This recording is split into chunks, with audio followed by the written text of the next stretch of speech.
Ruby. Thank you so much for being a guest on the Holistic Hub podcast today. I'm really excited to interview you. Thank you so much for having me, Stephanie. It's my honor to be here. Oh, awesome. Well, first, I love to ask every guest this is can you tell us a little bit about you and your story that ultimately led you to getting started at working at Econogenics? Absolutely. So I've always had a passion since childhood, really, for herbalism and really wanted to study functional and integrative medicine. And so after college, I started working at an integrative cancer clinic with a very well-known physician, Dr. Isaac Eliaz. And he is actually the founder and formulator of Econogenics. So I started working with him in his clinic and his patients. And really, that was over 20 years ago now. And that's really where I got my grounding in the use of the Econogenics formulas and really had the opportunity to see just how incredible and life-changing they can be. And then in 2010, I started officially working for Econogenics and have played many different roles there since then, mainly in R&D, education, and practitioner support. So today I'm director of education at Econogenics. I'm also a functional diagnostic nutrition practitioner and really love to just talk about all things detox, functional health, you know, uh, modified citrus pectin, galectin 3. So I'm really excited to be here today and dive into it with you. Oh, what a great story. Well, yeah, I'm really looking forward to diving into all these topics too, because just like we were chatting about off air, like Galectin 3 is just becoming like a hot topic now in the last couple of years. And you're definitely an expert on this topic since this is something that Econogenics has really derived a lot of the research that they're formulating, as well as the information that you guys are putting out there regarding like some of the products that you guys have that can be helpful in serving, patients that are struggling with chronic illness, that are struggling with different types of health implications. So I'd love to really talk about one of your products that is one of my personal favorite products from Econogenics is PectaSol, and would really love to just kind of lay the groundwork for this product. So what is it? Where is it derived from? And then how might this product differ from other companies? Absolutely. So yes, PectaSol is a favorite for a reason. It is our flagship product, our best-selling product, and it's essentially a form of citrus pectin. We all know citrus pectin, often used to make jams and jellies, and also as a gut health supplement, as a fiber. A lot of people take citrus pectin or other types of pectin. But these regular unmodified citrus pectins or other pectins are too large molecularly. Their structure is just too large to pass through the small intestine to get into the bloodstream. Well, PectaSol is very different, and PectaSol solves that problem by modifying the citrus pectin with a very specific pH and enzyme heat-based process to get these very tiny pectin molecules. And it's a very specific size and structure that PectaSol achieves with our proprietary modification process. That is what allows PectaSol to enter into the circulation. And that's really where it exerts its benefits in binding to toxins, binding to heavy metals. We've shown that in clinical research, and binding to a pro-inflammatory protein that we'll be talking about, galectin 3, that some of your viewers may have heard of, maybe not yet. It's trickling down from the research into functional medicine and conventional medicine now. And they say, it takes, I've heard it be said that it takes often 18 to 20 years for research in the medical research in the research department to make its way into clinical practice. 20 years from a research finding to become standard of care. Well, we don't have that kind of time today. And so we see practitioners like yourself really getting on board with this momentum of research on galectin 3. But going back to PectaSol, so that is really what makes it unique. It enters into the circulation and it binds to this protein called galectin 3, as well as toxins, and helps to escort them safely out of the body. And the benefit of that, as we've seen now over decades of research, is uncomparable to other mechanisms, because this galectin 3 is now seen as this primary driver of our most critical health concerns today. And there are tens of thousands of studies now on galectin 3 showing its involvement in everything from, oncology issues to heart disease, kidney disease, autoimmune issues. Even with toxic body burden, levels are seen to be higher in people with high heavy metal burden, high mycotoxin burden. And if you're curious if a condition or an area of health is impacted by galectin-3, well, if it's an inflammatory condition, you're likely to find a study showing galectin-3 as a driving factor now. So they say, I think every few days a new study on galectin-3 comes out. It's the research momentum is huge with this target because it's really at the headwaters, at the beginning of the inflammatory response and at the beginning of that cytokine cascade. So this is why PectaSol has now over 100 published studies showing its ability to inhibit galectin-3 in a wide range of areas of health, including brain health, including heart health, including oncology support, kidney health, liver health, joint health, and many other areas. And importantly, these 100 plus studies on PectaSol, we as a company have nothing to do with these studies. These are all done and published by third-party researchers, or I'll say 90% of them rather, because we do have some of our own clinical research and some of our own studies, but 90% of these studies on PectaSol are done by independent research groups around the world who are aware of its ability to block galectin-3 and are essentially buying it, studying it, publishing on it. We don't find out about it until the studies come out. We find this published study, check the materials and methods, sure enough, PectaSol by Econogenics. So it's very unusual. In fact, I want to say unheard of for a branded supplement to receive that level of independent third-party research. And it just keeps continuing. And so we say 100 plus studies because we're constantly finding new ones that we missed. Oh, wait, that one came out last year. That one came out a couple of years ago. It's very exciting to find these treasures and these free gifts essentially from the research universe. So it's really the reason because, for it to be so extensively studied again is because it's blocking and inhibiting this galectin-3 protein in the body. And what we hear from our customers, because at the end of the day, it's all about how is it helping our clients and our patients, is that they tried, hundreds of different types of supplements, spent $100,000, seen 20 different doctors, and nothing helped solve their issue until they tried PectaSol. And we hear that again and again, and particularly with folks that are dealing with long-standing mystery conditions, areas that are difficult to suss out because they may have overlapping symptoms and, just different presentations, or just don't fit that box of that typical diagnosis. But a lot of people are finding support by inhibiting galectin-3 and getting to those benefits just by way of managing that overactive inflammatory protein in the body.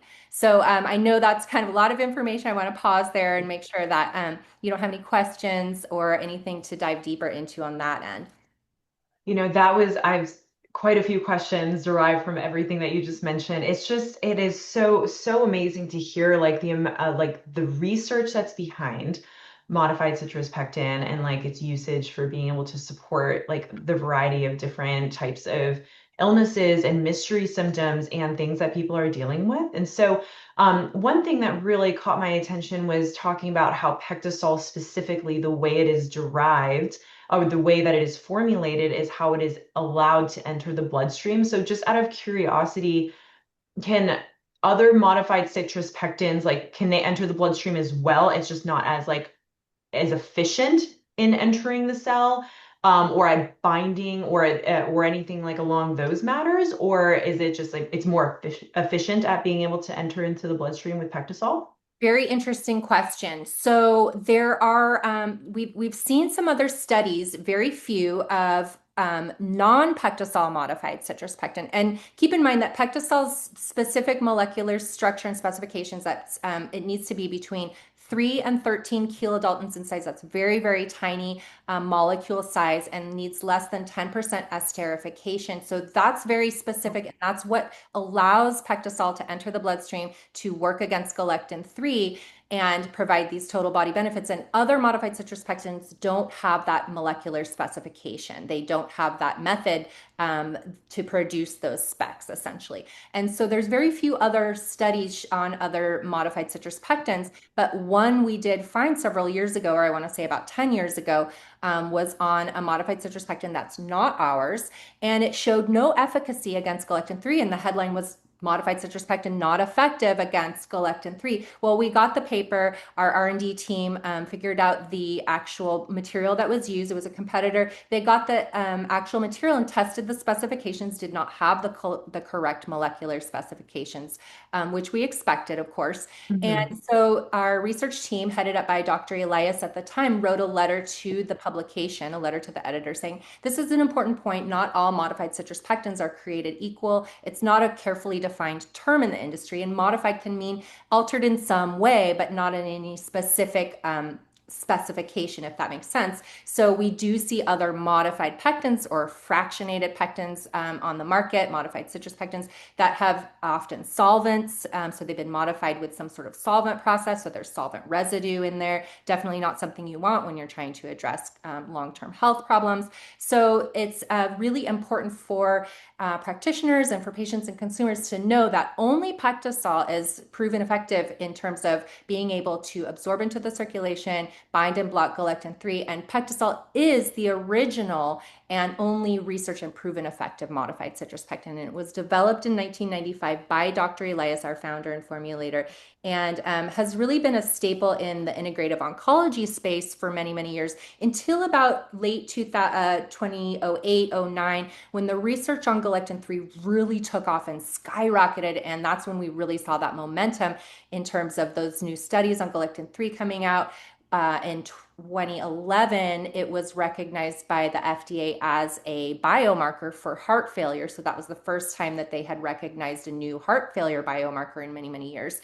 And so it really, the research focus on galectin-3 really expanded into kind of all areas and broke out of that original kind of oncology space where the research was focused. And so as that research on galectin-3 gained momentum, likewise, the PectaSol research really started to explode as well by these third-party researchers.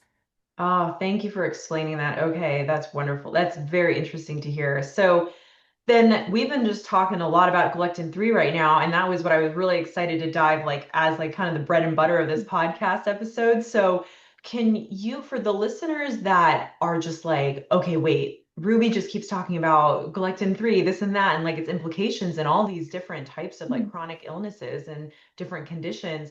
Can we just like take a step back and really discuss like what is Galectin 3? What is its role in the inflammatory response and the immune system response? Why may it get elevated? Is it elevated in a lot of different chronic inflammatory conditions, or if not most?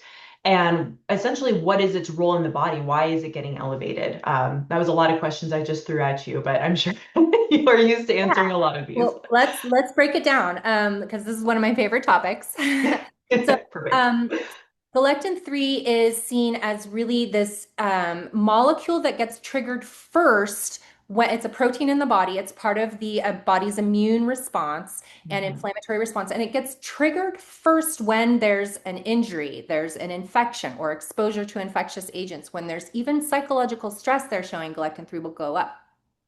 Now, it's essentially when the body is experiencing a threat of some kind.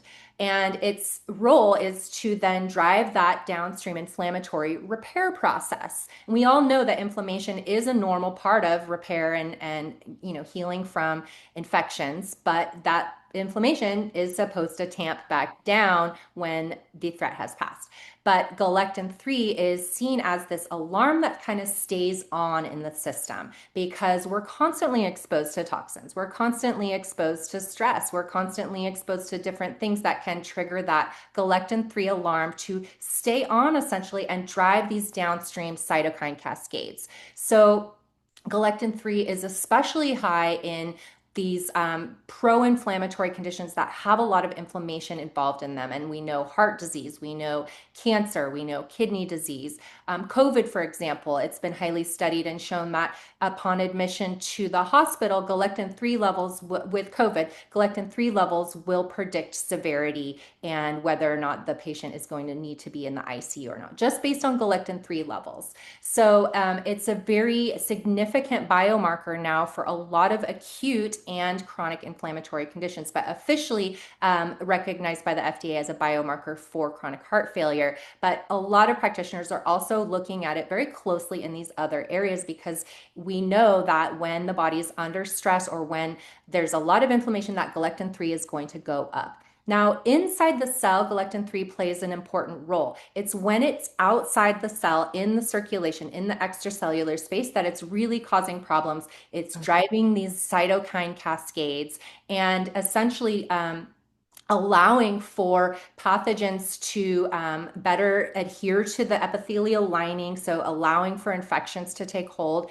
It's seen as the backbone of the biofilm structure because essentially galectin 3 is a very sticky protein. It sticks to itself and forms the single galectin 3 molecule will stick to itself to form a five-sided pentamer, and those pentamers stick together and they form these lattice formations in the body. So it's essentially the body's survival response kind of going overboard because these formations in the body are supposed to help to kind of shield and wall off perhaps areas of infection or maybe a tumor microenvironment because the body doesn't have, very smart, doesn't have the resources to take care of everything. So it's going to shield it off if it can and protect the rest of the system. But what happens is these microenvironments form and they don't get blood supply and they don't get immune supply and they don't get oxygen and they start to form these hypoxic, toxic environments where galectin 3 is really shielding off the immune system and shielding drug targets, so or drugs to reach their targets. So drug compounds or herbal compounds then are not able to get to the tumor site. They're not able to get to the site of inflammation or wherever, you're wanting them to go because galectin 3 has gummed up the system and formed these microenvironments essentially. So, and then these structures, these lattice formations continue to produce more inflammation and more inflammatory response. And it's sort of like this vicious cycle that really doesn't stop. And we know that from inflammation, there's this cycle of repeating, the cell danger response and the body sort of getting stuck in these modes. But really, when we're looking at galectin 3, that's the molecule that's kind of driving all of it. And it's all stemming from this elevated galectin 3. And so when we can control galectin 3 and bring those levels down, we see incredible improvements in all of these different areas. Mm. Very interesting. And as you were talking about that, you just touched on at the very end, the cell danger response, the Dr. Navio's work. That was exactly what I was thinking about, was how the body is just had whatever stressor has occurred in the body. Now the body is just upregulating all these different responses, but at some point it just hasn't shut off. The goal is to shut off, to Mhm. bring everything back into unison, homeostasis, and not have that chronic inflammatory response. But again, to your point, like what you've been discussing is that with galectin 3, and then if that is continuously cascading, we're just seeing chronic inflammatory responses. We're seeing protective mechanisms that's, protecting this inflammation response from like drugs or supplemental supports or things that we can use to help try to clear things out of somebody's system, which just leads me to think about a lot of people like you were mentioning with mystery symptoms and things, and they've probably tried every supplement, every support under the sun, but if we haven't addressed that galectin 3 response, then I could see how, a lot of these things are just not going to work as efficiently. So something that you touched on a little bit earlier, and we kind of talked a little bit about it off air, was about COVID. So I'd love to talk a little bit about the research surrounding galectin 3 and COVID and PectaSol, and also is it possible that, like, for example, with long haul COVID, that maybe the galectin 3 levels aren't super high like initially when tested, but then as like this chronic inflammatory response is like continuously happening over years, that their galectin 3 levels could actually be much higher than originally? Yeah, absolutely. And I'll touch on that second part of your question, but I want to answer the first part around, the whole galectin 3 COVID link. So now there's quite a few studies showing galectin 3 as a biomarker, as a driver of COVID severity. But what's fascinating is that they've also found that the COVID spike protein is nearly identical, if not completely identical in shape and structure to the galectin 3 end terminal domain that basically the inhibitors bind to. So the suggestion is binding galectin 3 can support not only prevention of that cytokine cascade that we see and know in COVID, but also of that spike protein entry and damage to cells and organs and tissues. So it's a really important one. And we see a lot of feedback when folks are using that clinically research modified citrus pectin as a support even for the long haul stuff, because we know that that spike protein is in there and doing some sort of damage to trigger that inflammatory response to the tissues and organs, and especially with the brain, the neurological system. And that is one area where PectaSol has shown significant benefits, is in neurological health, in studies showing supporting against cognitive decline in an Alzheimer's model and things like that. So really important for that sort of overarching presentation, if you will, of these folks, and then really helping to manage different aspects of that presentation. Mm.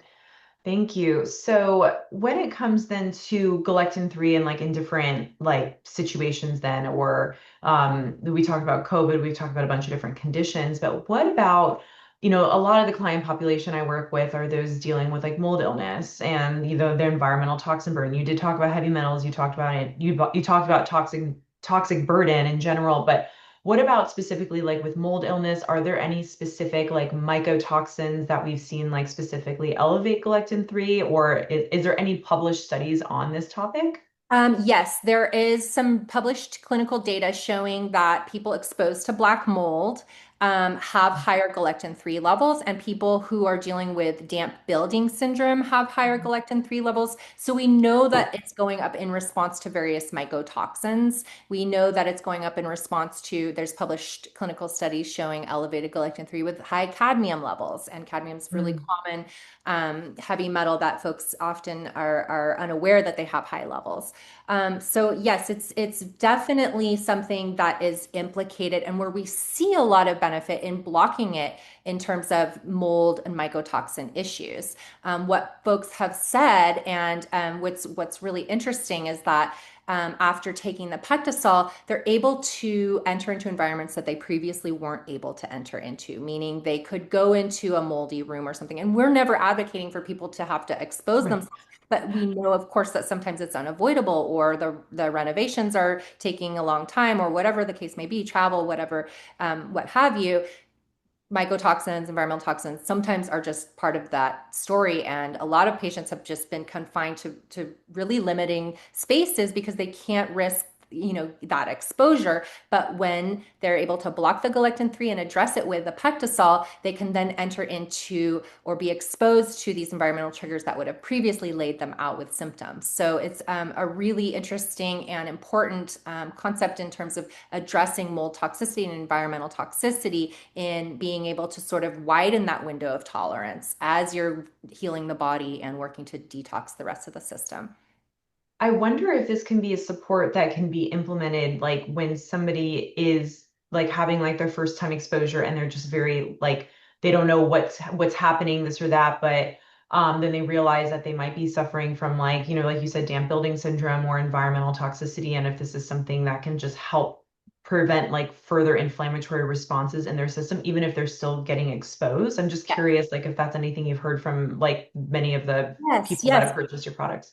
absolutely. And of course, again, like we don't advocate for continuing exposure, but like if it's unavoidable, or if it happens to be the case, this is a tool that's helping people to basically transition to, that zero exposure or that minimized exposure, and then really working on that long-term detoxification support Yeah. as well. So absolutely, really important and clinically relevant tool there for folks that are struggling, that don't have many other tools. So it's life changing for so many people in that way, that wow, they can finally go outside their house, for example, or go somewhere with their family.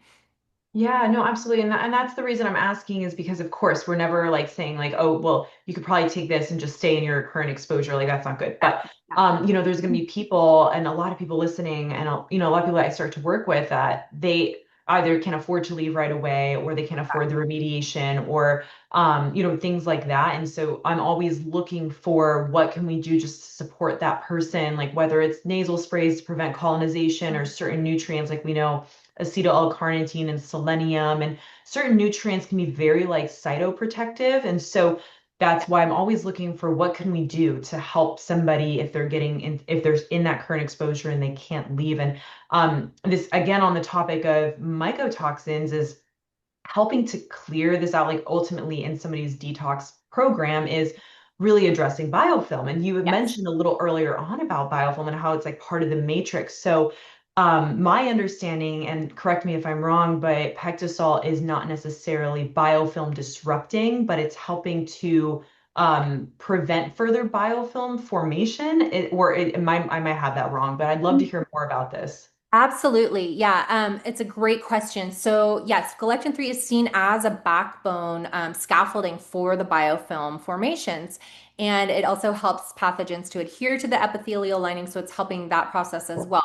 Now, pectosol is not your traditional biofilm breaker the way lumbrokinase and these other more powerful enzymes are. But because it actually can help to break up these galectin 3 lattice formations, it can be a mild biofilm disruptor. And so, definitely not something as strong as, again, what you'd see with the enzymes, but in a mild way. And that's typically with most folks seen as helpful and they're not getting a big detox reaction. But with some of the more sensitive patients, and I know you work with mast cells, so that's definitely in that category, any little thing of triggering a biofilm disruption can be activating for the symptoms. So we do see that occasionally with folks who are very sensitive or who have a high toxic burden or a high biofilm burden or are dealing with this environmental illness presentation where adding PectaSol can be a little too activating right away. So you want to work on with a very small dose of PectaSol in conjunction with other supportive measures first to kind of lay that groundwork. And I'm sure you're well familiar with the work of Dr. Beth O'Hara and her mast cell research. And so she will sometimes just use a few sprinkles even of the PectaSol and build her patients up slowly as tolerated that way. So, and still see some benefits with even just a few grains. I mean, the typical low dose is 5 grams, so a little teaspoon. But this is, even with just a few sprinkles, seeing some clinical benefit is just remarkable and a way for those who are extra sensitive to really titrate up and get the benefits. Well, and that was actually going to be my next question was layering it in. Is it, and again, this is always just going to be like on a person by person basis. It's always very individualized, but yeah, it sounds like it's something we want to kind of try to address like a little bit towards the beginning when somebody is ready and able to possibly tolerate utilizing this support. And yes, even with my own client population, I always tell people start like sprinkle fairy dust sprinkles because especially with people that are a little bit more sensitized to their environment, to supplemental supports, they actually have like different, like bigger reactions to things than other people would. So just a small amount of PectaSol can do the same amount of support in a way that, or other supports as well, that like possibly 3 capsules or 6 capsules or something of the PectaSol formulation can have. So yeah, would you say then it's like kind of more on that individualized basis of seeing when we would need to add it in, Absolutely. but obviously it seems like the sooner the better to really drive down the galectin-3 levels to help support that inflammatory response and then help somebody on their road to healing. Absolutely. Yep, that's exactly right. And another thing to mention is that it layers amazingly, PectaSol layers amazingly with any other supplement or protocol Oh. that you want to, include because it's so synergistic. It's shown in published research, and we see again and again in the clinics how synergistic it is. And the idea or the theory behind it is that it's breaking up these lattice formations and allowing these compounds to reach their target tissues. So, but there may be something more to it than that because it's just remarkable just how synergistic it actually is. It may be helping the compounds to actually absorb better. Sometimes I wonder about that because it's so highly absorptive. But anyway, it's an excellent one on its own, but then also in conjunction with other detox protocols to reduce those Herxheimer reactions, to reduce those detox reactions. Because one of the things that galectin 3 is shown to do is actually bind to the LPS toxins from the Herxheimer reaction and shuttle them into the cells through the cell membrane. So PectaSol helps to block the galectin-3 and it's also helping to block that LPS. So it binds to the LPS as well, we've shown. So it's a really important one for helping to prevent those Herx reactions in those kind of more extreme detox cases. But again, for those who are very sensitive and they're going to Herx or react to basically anything that they try for the first time, especially definitely the low and slow, the few sprinkles, as you've said, can be super effective and a nice way for them to titrate up on, a rate that's useful for them.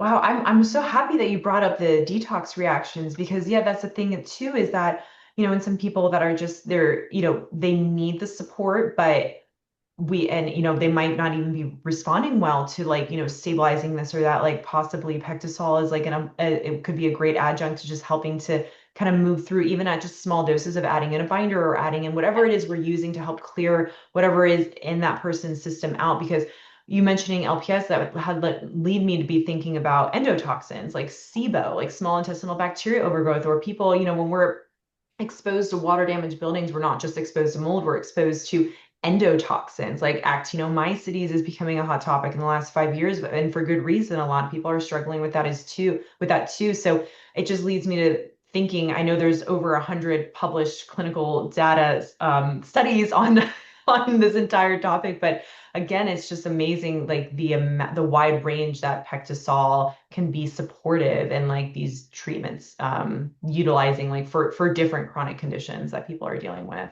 Absolutely. And I'm glad you brought up SIBO because it's one of the things where PectaSol can kind of go either way because PectaSol is a prebiotic. It's a pectic oligosaccharide prebiotic, but most of it absorbs into the circulation. It's not remaining in the gut the way other prebiotics typically do, the fibers that stay in the gut. However, and it is shown in published research to support against pathogenic bacteria in the gut and provide support for healthy gut microbiome, even in small amounts. However, people who are experiencing any sort of overgrowth condition, as you know, or SIBO, dysbiosis along those lines, can be really sensitive to fibers, but you typically don't know until you try it which way it's going to go, unless you're really clear on the microbiome makeup and you have it all plugged in terms of these bacteria and that, and this is what's getting fed. But I think for most of us, most patients too, it's going to be trial and error to see if they're going to react. So if somebody does have SIBO or dysbiosis,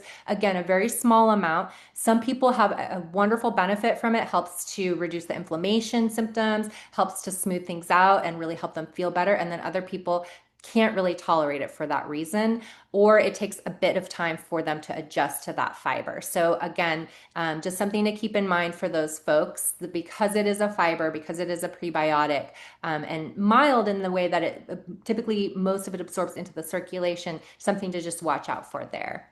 I appreciate you mentioning that actually. Thank you.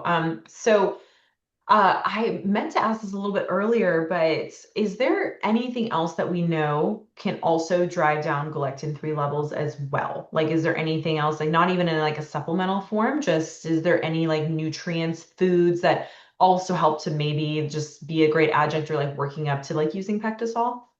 Well, it's fascinating. There is research showing that meditation and other mindfulness practices lower galectin-3 levels. It doesn't have to be meditation, it can be listening to music, something that works for you. And the beauty of it is that the more you practice, the faster those galectin-3 levels will go down. So at first in the study, it took, I think, gosh, off the top of my head, I want to say it was like within 20 minutes or so of meditation, the galectin-3 levels went down a few points, which is significant. And then after, I think, 6 or 8 weeks, the same practice, about 5 minutes it took for the galectin-3 levels to go down. So it's training the nervous system to really kind of move away from that cell danger response, move away from that autonomic nervous system activation, and really bring that sense of calm that brings those galectin-3 levels down. So I love that study because it's a beautiful, elegant, simple study, but so powerful to show that yes, we can manage these inflammatory triggers, and it doesn't we don't have to rely on outside tools and things like that. We can do it Mhm. within ourselves. We can have that control. So easier said than done, but Right. definitely something to think about adding into your daily routine. For everybody, I think it's even just a few minutes can be a benefit, but it's just wonderful to see the research backing that up. And then there are some other studies showing some mild anti-galectin-3 activity with other herbs and supplements, but not to the degree, excuse me, that PectaSol has been shown, and the level of data and the indications that it's been studied under. Well, that was just so amazing to hear about the nervous system piece, because if anyone who knows me knows that that is what I'm telling every single person I like come across, or my clients that that is dealing with anything. the nervous system is just is one of the things that's just at the core. Like again, with that cell danger response, it's like the body's just feeling unsafe. So how do we tell the body that it's safe again? And like, utilizing different supports, but nervous system regulation, however that looks like to whoever, can be so helpful and so important in driving down inflammation. I did not know there was a study on it, like in regards to galectin-3. So that is actually just another reason why I'm just going to tell people to do it because that's It's amazing. I mean, and interestingly, galectin-3 only has to go up a little bit, level maybe 1 or 2 points for the rest of the cytokines that it's triggering to go up a huge amount. So it's really this key driver where the range is pretty small in terms of the what's considered to be, problematic versus these other cytokine and other biomarkers that will just skyrocket with just galectin-3 going up a little bit. So if you think about on the flip side of that, just bringing it down a little bit with some meditation, some relaxation, some self-care, whatever it means to you to really get that into that sense of safety, that can have huge implications for those other inflammatory cytokines. So I love the research. I hope to see more of that. I think it's yeah. just really important and fascinating to give people tools that they can feel empowered with. Oh, absolutely. Well, so somebody's listening, then they're just like, all right, I need to, I'm not tolerating anything in my supports. I don't know where to turn. Okay, let's measure galectin-3 levels in my body. Like, how do I do that? Like, so is there a special test? Can they go to their local Quest Diagnostics to get, or LabCorp? Like, do they need a medical doctor to order it for them? Like, how can somebody go about actually getting these levels measured? Yeah, so great question. So the test is available through major labs. I know LabCorp offers it. I'm not sure if Quest offers it, but I know it's available through LabCorp. It's pretty inexpensive if you're paying out of pocket because, again, insurance will cover it if there's a diagnosis of congestive heart failure and things that it's recognized as a biomarker for. But I think out of pocket, it's like $30 or $40. So not a hugely expensive test. Now, one thing to think about or to keep in mind rather when interpreting the levels is that the test right now is not sophisticated enough to differentiate between a single galectin-3 molecule and the five-sided pentamer. So a five-sided pentamer will get counted as a single galectin-3 molecule when they're measuring it, which means your levels could be 5 times higher. Your patient's levels Mm. could be up to 5 times higher. We're hoping to see some improvements in the test sensitivity to differentiate those numbers to really quantify it. Now, the other thing to think about is that sometimes, or in, I guess I would say in certain conditions rather, cancer is a good example. Others where there's a lot of inflammation in the tissues and the microenvironments, galectin-3 may be sequestered there and not high in the circulation. It might not be circulating at high levels because it's so heavily involved in whatever microenvironment or whatever site or injury. So sometimes those levels may come out lower when in fact in the tissues it's much higher, right? Because that's where the damage is happening, that's where the inflammation signaling is happening. What Dr. Elias says, and he's got a very fascinating read, a book about this called The Survival Paradox that really dives into how this survival protein to keep us alive, to repair our damage, any sort of injuries, how does it go awry? How does it, go out of control and cause so much damage? So it's fascinating. He really gets into the science behind it and has a lot of very inspiring clinical patients anecdotes. So it's a great read, but he talks about how to interpret the test there. And one of the things he'll use the test for is as a baseline measurement for his patients. So he knows that when galectin-3 levels are higher, that their condition is getting worse and that there's something really to look at under those levels. The other area where it's a really important marker and measure is if the patient is asymptomatic and says they feel great, but they have abnormally high levels, that is like a canary in the coal mine, essentially, something to really look into because they might feel great now because they're in a compensatory state, but down the road and unknowable how long down the road or how far down the road, but something will then come up in a pretty serious way. So something to keep an eye on. If those levels are high, patient seems okay, definitely you want to do some additional diagnostic detective work there.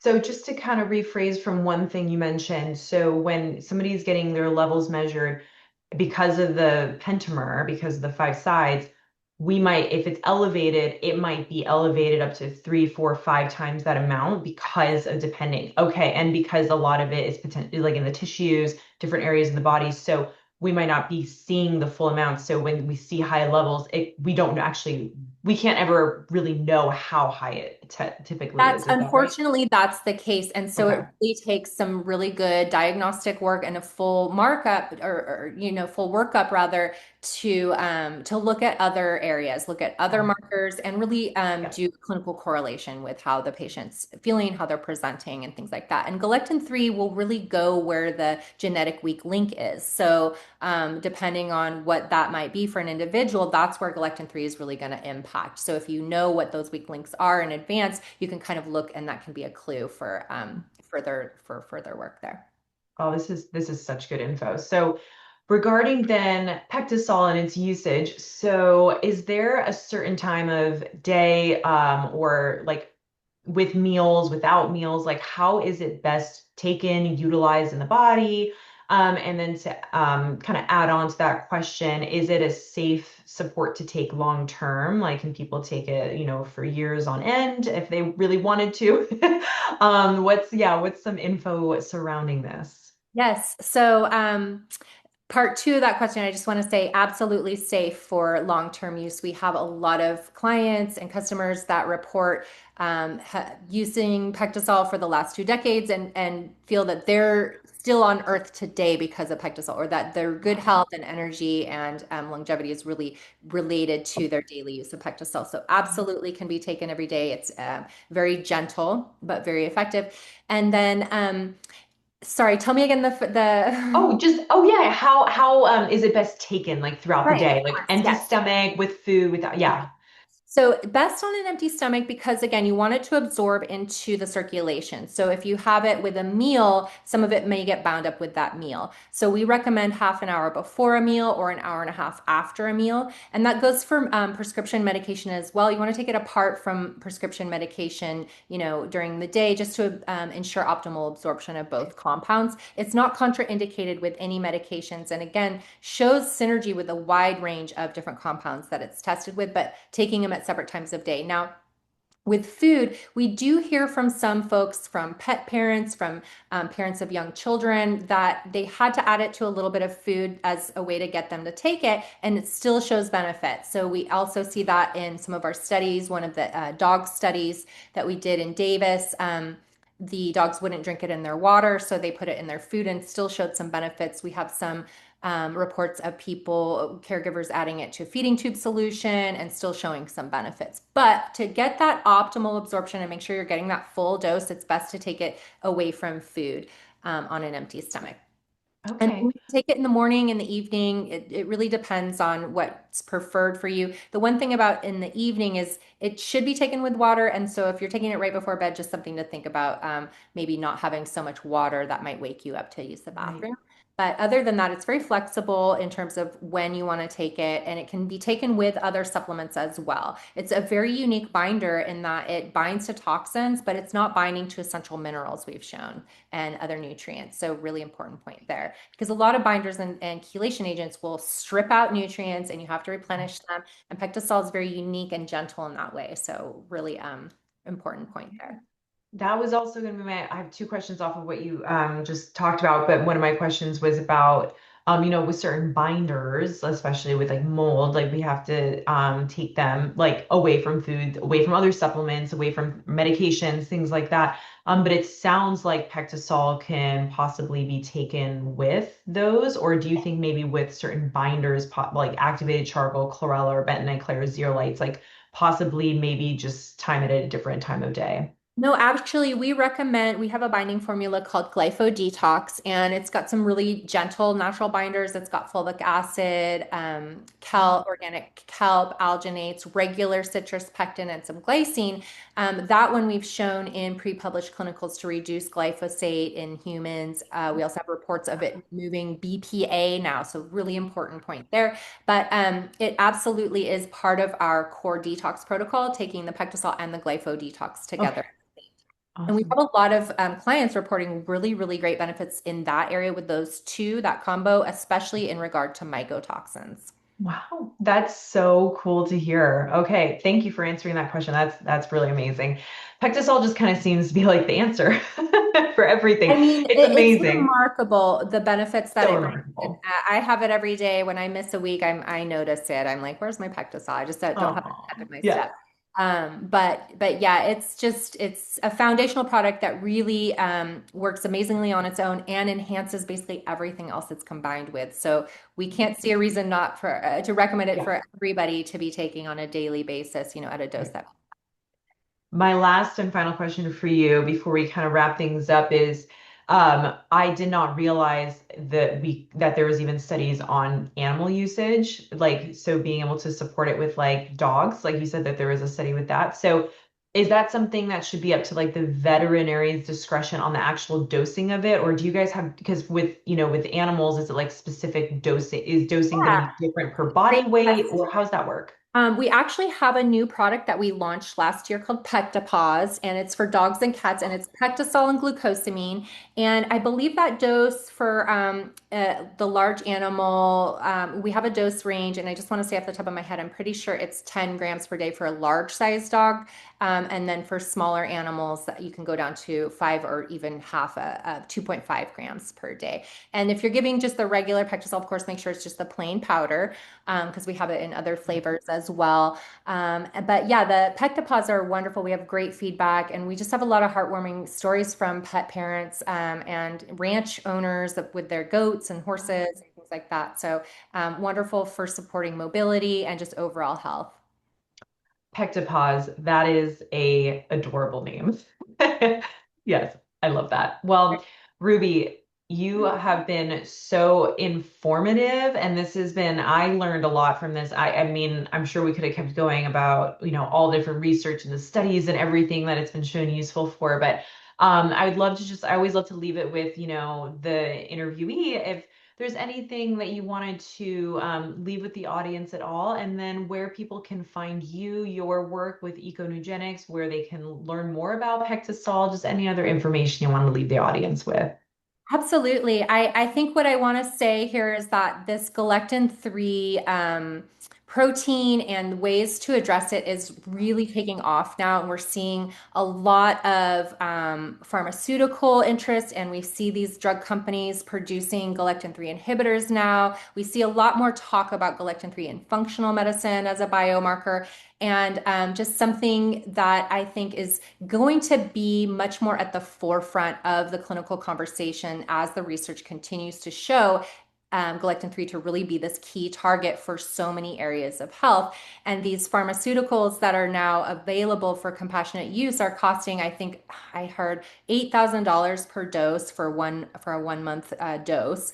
Supply for compassionate use only. This is in an Alzheimer's clinical trial and showing amazing benefits. But we have a natural product that has been used for over 25 years clinically with amazing success and really is kind of the original a research galectin 3 inhibitor, and that's PectaSol. So we're really proud of that, and we really have seen just so much momentum and interest from the functional medicine community as they're learning about this galectin 3 biomarker. So something that can be addressed, that can easily be tested for, and something that we have a natural solution for. So just want to leave people with that hope because I think so many times people are out there struggling to find answers. And we know that we have solutions that work, that are evidence-based, that have helped so many people before and can very likely help you as well. So just want to let folks know that there's solutions out there and that the functional and integrative medical world is really working on bringing those together, I think, in relation to this whole galectin 3 story. And it's just fascinating. So keep your eyes peeled on the new developments and research in this area.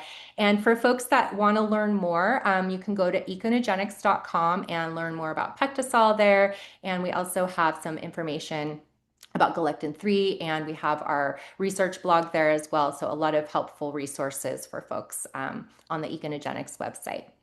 Wow, awesome. Well, thanks for that. Thanks for leaving the audience with that beautiful message and just for the great knowledge and awareness and support that you gave to the podcast today. So thank you so, so much for, being a guest, Ruby. It was so lovely interviewing you, and I can't wait for everyone to listen to this. Thank you so much, Stephanie. It's my pleasure. Thanks for having me. I hope to talk to you soon. Definitely.